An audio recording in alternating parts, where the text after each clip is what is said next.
J'ai connu l'homme qui n'était que de soi, car il méprisait jusqu'aux courtisanes. Je t'ai parlé de ce ministre, opulent de ventre et lourd de paupières, qui, m'ayant trahi, se parjura et abjura à l'heure du supplice, se trahissant ainsi lui-même.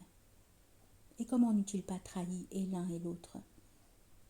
Si tu es d'une maison, d'un domaine, d'un dieu, d'un empire, tu sauveras par ton sacrifice ce dont tu es. Ainsi de l'avare qui est d'un trésor. Il a fait son dieu d'un diamant rare. Il mourra contre les voleurs. Mais n'est point ainsi l'opulent de ventre. Il se considère comme idole. Ses diamants sont de lui et l'honore, mais en retour, il n'est point d'eux. Il est borne et mur, et non chemin. Et si maintenant tu le domines et le menaces, au nom de quel Dieu va-t-il mourir? Il n'est rien en lui que ventre. L'amour qui s'étale est amour vulgaire. Qui aime contemple et communique dans le silence avec son Dieu. La branche a trouvé sa racine, le lièvre a trouvé sa mamelle, le cœur s'emploie à la prière. Je n'ai que faire de l'opinion d'autrui. Ainsi, l'avare lui-même cache à tous son trésor. L'amour se tait, mais l'opulence fait appel au tambour. Qu'est-ce qu'une opulence qui n'est point étalée? Qu'est-ce qu'une idole sans adorateur? N'est rien l'image de bois peint qui dort sous les détritus dans le hangar. Donc mon ministre, opulent de ventre et lourd de paupières, avait coutume de dire « Mon domaine, mes troupeaux, mes palais, mes candélabres d'or, mes femmes », il fallait bien qu'il existât. Il enrichissait l'admirateur qui se prosternait devant lui. Ainsi le vent, qui n'a point de poids ni d'odeur, connaît qu'il existe en creusant les blés. Je suis, pense-t-il, puisque je courbe.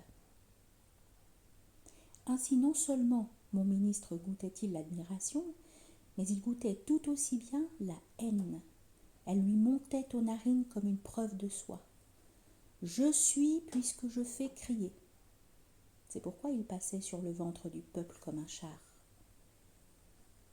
Aussi n'était rien en lui que vent de paroles vulgaires gonflant une autre, car il importe pour que tu sois que monte l'arbre dont tu es. Tu n'es que charroi et voie et passage. Je veux voir ton Dieu pour croire en toi. Et mon ministre n'était que fausse pour empilage de matériaux. C'est pourquoi je lui tins ce discours. De t'avoir si longtemps entendu dire « moi, moi, moi », je me suis tournée dans ma bonté vers l'invitation de tes tambours et je t'ai regardé.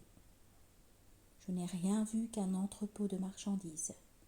À quoi te sert-il de posséder? Tu es magasin ou armoire, mais non plus utile ni plus réel qu'une armoire ou un magasin. Te plaît que l'on dise « l'armoire est pleine », mais qui est-elle?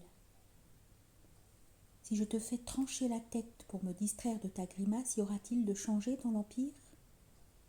Tes coffres resteront en place. Que donnerais-tu à tes richesses qui pourraient leur manquer? L'opulent de ventre ne comprenait point la question, mais commençant de s'inquiéter, il respirait mal. Je repris donc.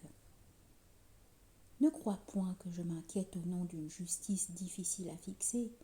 Le trésor est beau qui pèse dans tes caves, et ce n'est point lui qui me scandalise. Certes, tu as pillé l'empire, mais la graine aussi pille la terre pour construire l'arbre. Montre-moi l'arbre que tu as bâti. Ne me gêne point que le vêtement de laine ou le pain de blé soit prélevé sur la sueur du berger et du laboureur, afin qu'un sculpteur s'habille et mange. Leur sueur se change, si même ils l'ignorent, en visage de pierre. Le poète pille les greniers puisqu'il se nourrit des grains du grenier sans contribuer à la récolte. Mais il sert un poème. J'use du sang des fils de l'Empire pour construire des victoires. Mais je fonde un empire dont ils sont fils. Sculpture, arbre, poème, empire. Montre-moi qui tu sers. Car tu n'es que véhicule, voix et charroi. Quand tu auras répété 1000 années durant « moi, moi, moi », Qu'aurais-je appris sur ta démarche? Que sont devenus domaines, pierreries et réserves d'or au travers de toi? Ne crois pas que je me tourmente contre le glacier au nom des mares. Je n'irai point reprocher à la graine la gloutonnerie de son pillage. Elle n'est que ferment qui s'oublie, et l'arbre qu'elle délivre la pille elle-même. Tu as pillé, mais qui te pille dont tu sois? Belle était cette reine d'un royaume lointain, et les diamants sués par son peuple devenaient diamants de reine. Et les routiers, les vagabonds de son territoire, s'ils débarquaient à l'étranger, raillaient les routes et les vagabonds. Votre reine, disait-il, n'est pas endiamantée, la nôtre est couleur de lune et d'étoiles.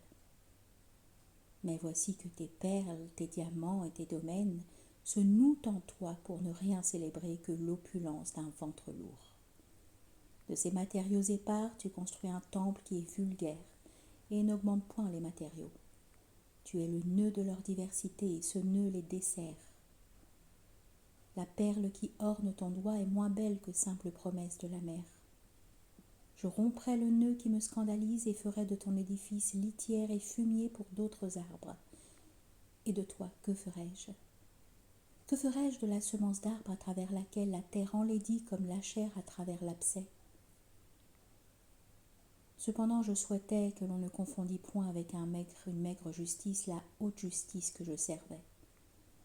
Le hasard d'une démarche basse, me disais-je, a noué un trésor qui, divisé, ne serait rien. Il augmente qui le possède, mais il importe que qui le possède l'augmente. Je le pourrais diviser, distribuer, échanger en pain pour le peuple, mais ceux de mon peuple, car ils sont nombreux, seront peu augmentés par ce surcroît d'un jour de nourriture. L'arbre une fois bâti est beau, je le veux changer en mât de voilier, non distribué en bûches à tous pour feu d'une heure.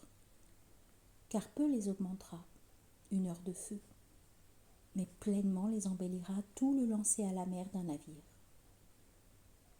Je veux de ce trésor une image dont puisse s'égayer les cœurs. Je veux rendre aux hommes le goût du miracle, car il est bon que les pêcheurs de perles qui vivent pauvres, tant elles sont dures à déchiffrer du fond des mers, croient en la perle merveilleuse. Plus riches ils sont d'une perle trouvée par un seul une fois l'an et qui change sa destinée, que d'un médiocre supplément de nourriture dû au partage équitable de toutes les perles de la mer, car celle-là seule qui est unique fleurit pour tous le fond des mers.